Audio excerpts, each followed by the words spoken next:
హైదరాబాద్ లో కన్సల్టేషన్ మరియు 3500 రూపాయల colour Doppler test Avis hospitals లో ఉచితంగా పొందండి.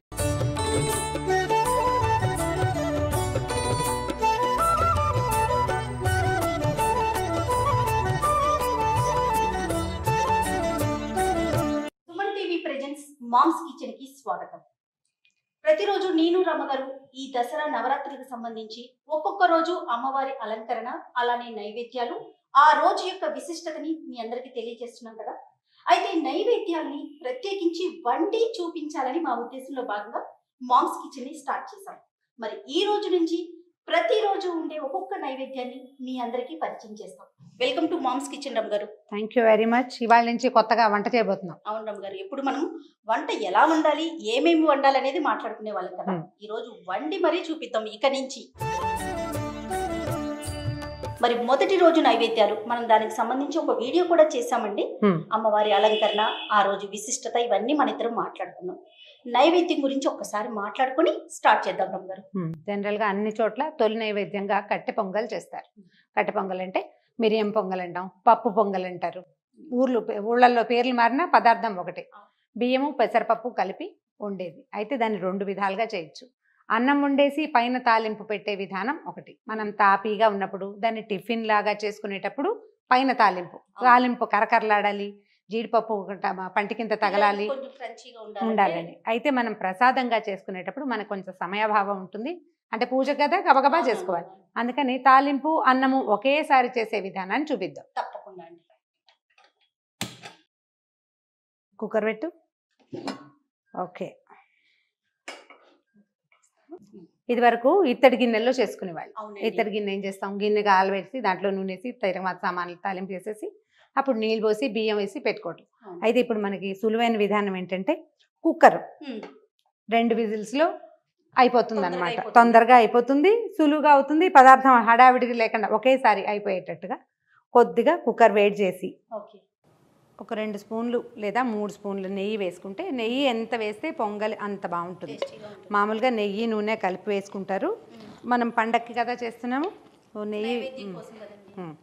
నెయ్యి వేడెక్కింది కదా, మిరియాలు, ఎండుమిర్చి, తర్వాత జీడిపప్పు. ఓకే. ఒకవేళ మన ఇంట్లో పిల్లలు ఉండి తినరని అనుమానం ఉంటే మిరియాలని ఒక దెబ్బ కొట్టి వేస్తే చక్కగా తెలీదు వాళ్ళకి.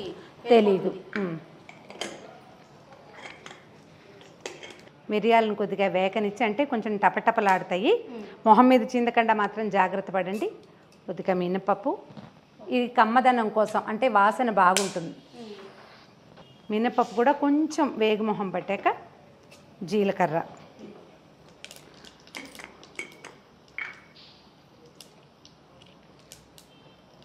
తర్వాత మన కారాన్ని అనుసరించి సాధారణంగా ఒక 2 మిరపకాయలు వేస్తే సరిపోతుంది. మనం మిరియాలు వేసాం కదా, అయినా కూడా ఎండుమిర్చి వేస్తేనే బాగుంటుంది. వేస్తే బాగుంటుంది. ఎక్కువ తగలదు, అంత ఘాటుగా ఏముండదు.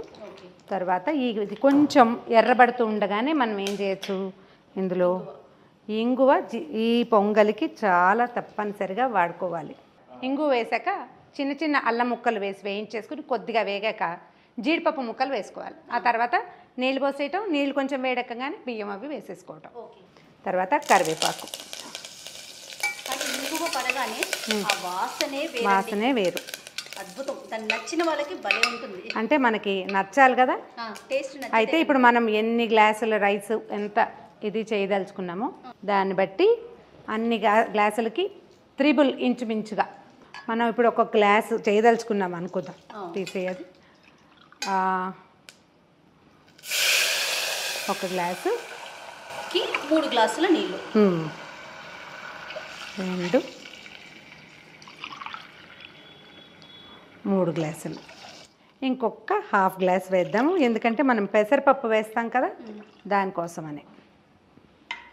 ఓకే. దాన్ని ఇంకేం చేయక్కర్లేదు, దాని దారిన అది కాగుతుంది. ఈ లోపల మనం బియ్యం పెసరపప్పు కలిపి కడిగేసుకుందాం. ఇప్పుడు మనం 3.5 గ్లాసులు నీళ్ళు పోసాం అంటే 1 గ్లాస్ కొలత మంది.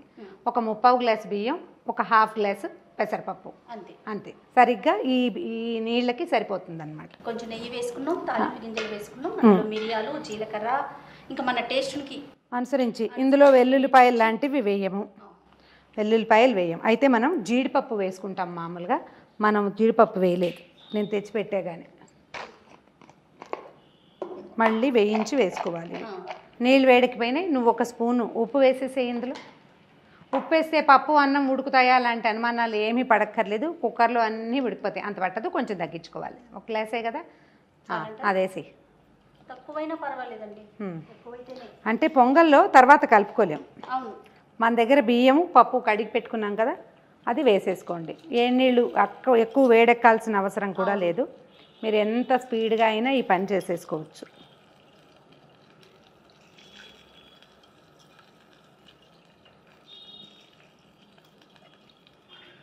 పెసరపప్పు పొంగల్ అంటే పెసరపప్పు ఒంటికి చలవ కదా రమ్మగారు. పెసరపప్పు అంటే ఇప్పుడు మనం దసరాల్లో పెట్టేది విశేషం ఏంటంటే, మనం అమ్మవారికి చాలా గట్టిగా శ్లోకాలు స్తోత్రాలు అన్నీ చదివి చేస్తాం కదా, ఆవిడకి చలవ చేయటం కోసమనే మనం ఇది నైవేద్యం పెడతాం. మూత పెట్టేసుకుందాము.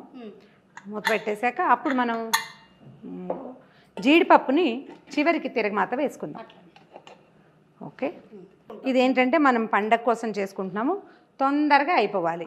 స్టవ్ ఇది వేడెక్కే లోపలే మీరు స్టీమ్ వచ్చేదాకా ఆగచ్చు, లేదా మన అలవాటు ప్రకారం పెట్టేస్తే ఒక 2 విజిల్స్ వచ్చాక 3వ విజిల్ వస్తూ ఉండగా ఆపేస్తే అన్నం మెత్తగా అయిపోతుంది. నీళ్ళు ఎక్కువ పోసాం కదా, మెత్తగా అవుతుంది. పూర్తిగా చల్లారాక కనుక మనం తీసుకుని దాన్ని ఒకసారి చక్కగా కలిపేసి ఒక స్పూన్ నెయ్యి వేసి దేవుడి దగ్గర పెట్టేసుకోవచ్చు. కానీ ఈ పద్ధతి బాగుంది రమ్మగారు, అంటే సింపుల్.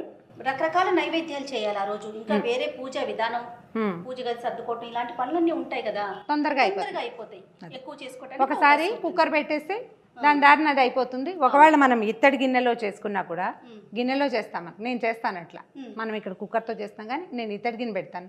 అందులో ఈ తాలింపు దినుసులు అన్నీ వేసేస్తాం, నీళ్ళు పోసేసి బియ్యం వేసేస్తాను. కొంచెం హైలో ఉంచితే కాసేపటికి అన్నం పొంగొస్తుంది కదా, అప్పుడు సిమ్లో పెట్టి ఒక మూత పెడితే ఒక 10 నిమిషాలు ఉంటే అన్నం కొంచెం వదులుగా మెత్తగా ఉడుకుతుంది, చాలా తొందరగా అయిపోతుంది. గిన్నె తీసుకెళ్ళి దేవుడి దగ్గర పెట్టేసుకోవటమే.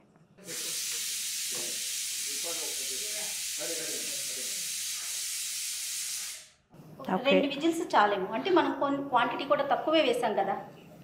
2 విజిల్స్ సరిపోతుంది. 3వ విజిల్ వస్తుందని కానీ ఆపేస్తే సరిపోతుంది.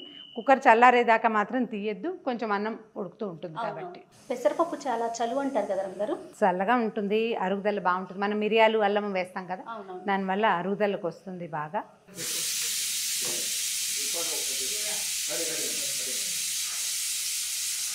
రెండు విజిల్స్ వచ్చేసినాయి చేయ. అవునండి. ఇంకొక విజిల్ రాకముందే మనం ఆపేసుకోవచ్చు. ఇది వరకు మనం నీళ్ళు పోసి ఉండేం కదా, పాలు పోసి కూడా ఉండేవాళ్ళు, ఎక్కువ కమ్మగా ఉంటుందని చెప్పి. కొంచెం పాలు పోస్తే కాస్త మెస్సీగా అవుతుంది, కుక్కరు పైకి వచ్చేసి అంతా మీగడగా అయ్యి అలా అవుతుంది. కానీ పాలు పోసి వండినా కూడా చాలా కమ్మగా ఉంటుంది, బాగుంటుంది అనమాట. లేకపోతే మనం ఇట్లా చేసుకుంటాం. యాక్చువల్గా మనము మామ్లో రెగ్యులర్గా వీడియోస్ కంటెంట్ మాట్లాడుకుంటూ ఉంటాము. అలానే కొన్ని వంటలు ఉదయం పూట చేసుకునేవి, టిఫిన్లు కానీ స్నాక్స్ కానీ, రకరకాల పచ్చళ్ళు పళ్ళు ఎన్నో మాట్లాడుకున్నాం కదా. మాకేమనిపించిందంటే వాటిని చేసి చూపిద్దాం. ప్రతిదీ కూడా కొంచెం టైం పడుతుంది, కానీ టైం పట్టినా కూడా ఖచ్చితంగా అందించాలి, ఈ కంటెంట్ కూడా తీసుకెళ్ళాలి అని చెప్పి సుమన్ టీవీ మామ్స్ కిచెన్ని స్టార్ట్ చేసామండి. మంచి ఆలోచనే. అంటే ఇవన్నీ తెలిసినవే అయినా కూడా కొంచెం ఈజీ మెథడ్, తొందరగా అయిపోవటం. అయితే నాకైతే ఈ కాలంతో పాటు పాతకాలపు రుచుల్ని పరిచయం చేయాలని, అంటే నేనని వంటకాలు, నా వంట అంతా పాతకాలపు వంటే, పద్ధతులు అవన్నీ తప్పకుండా. అయితే చెప్తున్నా కదా, ఇది మనం పాతకాలపు పద్ధతినే, మరీ పాత విధానం కాకుండా ఇప్పుడున్న అవకాశాలను బట్టి కొంచెం తొందరగా వండేసుకోవటం.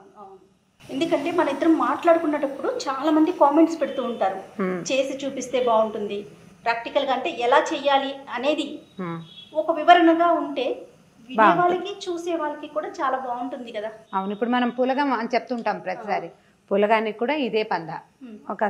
ఒక గ్లాస్ బియ్యానికి ఒక గుప్పెడు పెసరపప్పు, ఒక చిటికెడు ఉప్పు, కొంచెం ఒక చిటికెడు పసుపు వేస్తే అన్నం కాస్త రంగు మారుతుంది. అది కుక్కర్లో కూడా వండేసుకోవచ్చు, విడిగా వండినా పర్వాలేదు. కాకపోతే విడివిడిగా కలపకూడదు, రెండు కలిపి వండుకోవాలన్నమాట. కలిపి ఉండి అది కూడా మనం ఒక బెల్లం ముక్క, చిన్న నేచుక్క వేసి దాని మీద నైవేద్యం పెట్టేసుకోవచ్చు. ఇలా చేస్తే మనం పొంగల్లాగా అంటే గుమగుమలాడుతూ ఉంటుంది కదా, ఒక రుచికరమైన పదార్థం. ఒట్టి అన్నం కాకుండా పులగంతో ఏంటంటే అది ఒట్టిగా తినరు, దానికి ఏదైనా ఒక ఆధారు కావాల్సి వస్తుంది. దీనికి ఆధారు అవసరం ఉండదు. అమ్మవారికి ఇది పూర్తి స్థాయి నైవేద్యం అనమాట. ఇందులో చూడు మనం బలవర్ధకమైన నెయ్యి వేసాము, పెసరపప్పు అరగడానికి మనం మిరియాలు, అల్లము, జీలకర్ర ఇవన్నీ యాడ్ చేస్తాం కాబట్టి ఎక్కువ రుచిగా ఉంటుంది, ఆరోగ్యవంతంగానూ ఉంటుంది. కుక్కర్ వచ్చేసింది, తీసేద్దాం జయ. విజిల్ వచ్చేసింది. ఎస్, చూడ్డానికి బాగుంది చూడు, ఒకేసారి అయిపోతుంది. ఓకే, మీకు ఇప్పుడు ఒకవేళ ఓపిక ఉండి టైం ఉంటే చక్కగా మళ్ళీ కాస్త దీని మీద కొంచెం జీడిపప్పు, కాస్త కరివేపాకు తాలింపు వేసుకోవచ్చు. మనకు కావలసినంత మెత్తగానే వచ్చేస్తుంది. ఇది నీకు మధ్యాహ్నం దాకా కూడా గట్టిగా అవ్వదు, మెత్తగానే ఉంటుంది. ఓకే, చూపిద్దాం.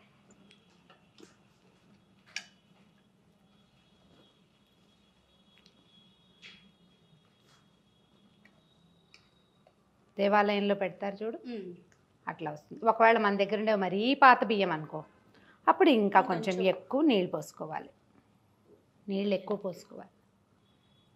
సాధారణంగా దేవాలయాల్లో ఎక్కువగా చేస్తూ ఉంటారు కదా రమ్మగారు, కట్టె పొంగలి ఎక్కువ చేస్తారు. అంటే ఇది ధనుర్మాసం రోజుల్లోనూ అప్పుడు ఎక్కువ చేస్తారు కదా.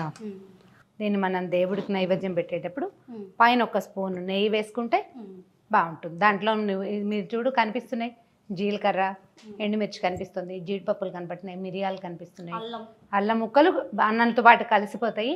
మొత్తం కలిపి మనం ఒకటేసారి నైవేద్యం పెట్టేసుకోవచ్చు. పైన నైవేద్యం పెట్టేటప్పుడు జ్ఞాపకం పెట్టుకోవాల్సింది ఏంటంటే నెయ్యి వేసి నైవేద్యం పెట్టుకోవాలి. అంటే వండేటప్పుడు వేసాం కదా అని అనుకోకుండా పైన నెయ్యి వేసుకోవాలి. పైన నెయ్యి వేసి నైవేద్యం పెడితే సరిపోతుంది.